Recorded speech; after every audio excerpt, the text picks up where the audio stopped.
Thank you very much, Mr. Written. Really grateful for your participation in the inquiry this evening from the United States. I appreciate the distinction you've drawn between some of the intuitive features of LinkedIn compared to other social media platforms and why it's different, and I recognise those differences.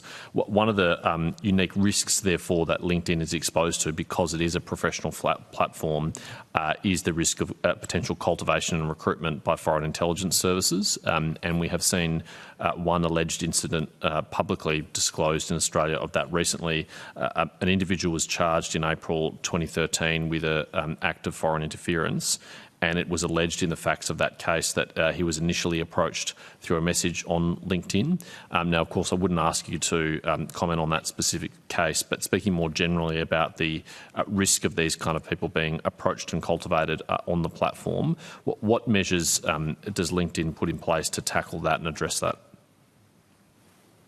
Yes, thank you for the question.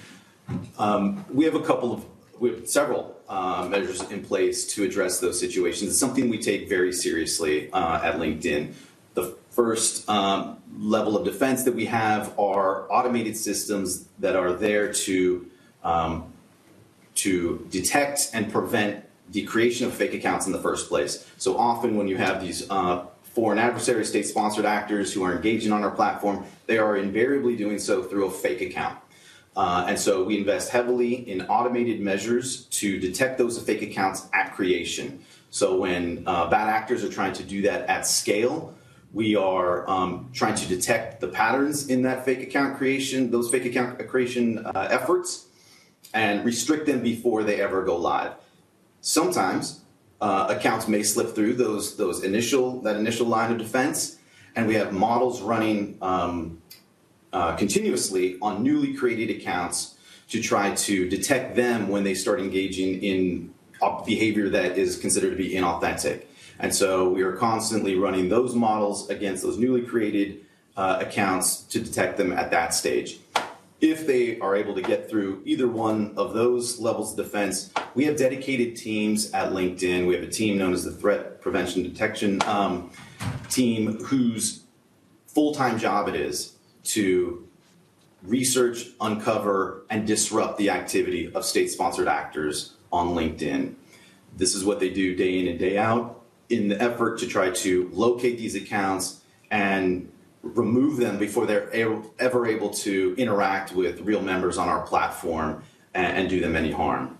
In addition to that, we are actively engaged with governments like the Australian government, the UK government, US, Canada, and the like, to try to understand from them what they are seeing on their side and provide feedback, educational materials, any other types of resources that might help them educate their workforce, their government officials, to be on the lookout for any types of approaches that might be suspicious to them. We have worked with, for example, MI5 in the UK, engaged with them as they developed a program, an educational program called Think Before You Link, which I understand was adopted not only in the US but also by the ASIO in Australia to help educate their officials to be vigilant in their efforts online. Thank you. I might have said in my question April 2013. I meant April 2023, just for clarity of the Hansard record. And thank you for your answer.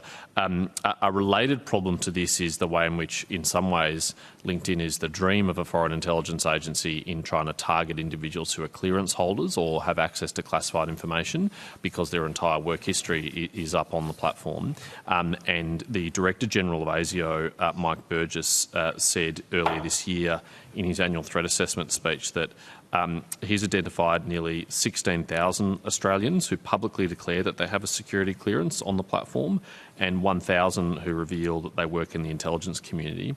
Now, to be fair to you, that's primarily our problem that we need to fix to make sure that employees of the Australian government and clearance holders are not engaging in this behaviour.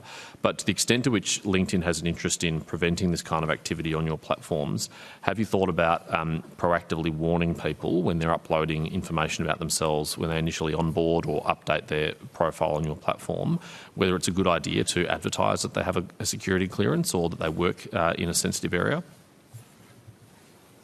It's a good question, and it's something that we've been regularly thinking through because, as you probably are aware, there are legitimate reasons why someone might want to advertise a particular accreditation or clearance or qualification they might have, because that may well enhance their marketability for potential employers. And so what we are trying to do with members is to make sure that they understand how they can do that responsibly if they choose to do that, and then also provide them with education around how they can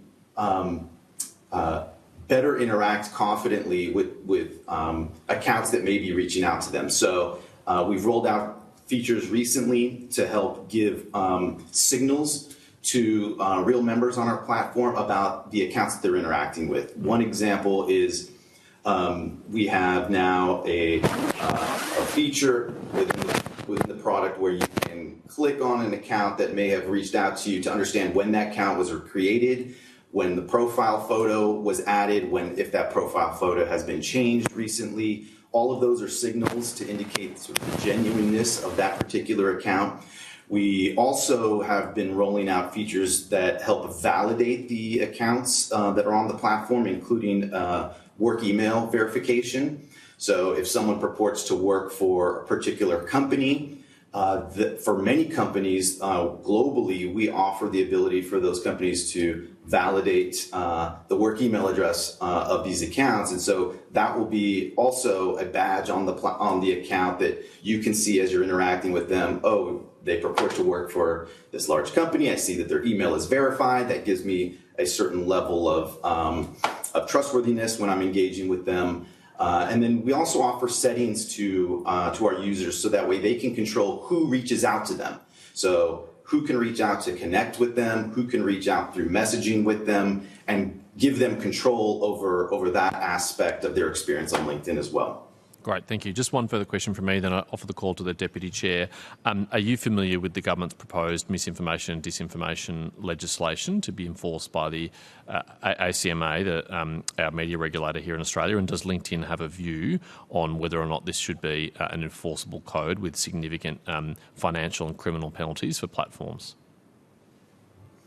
I am aware of it. We are aware of it here at LinkedIn. We do very much appreciate the consultation involved in this process.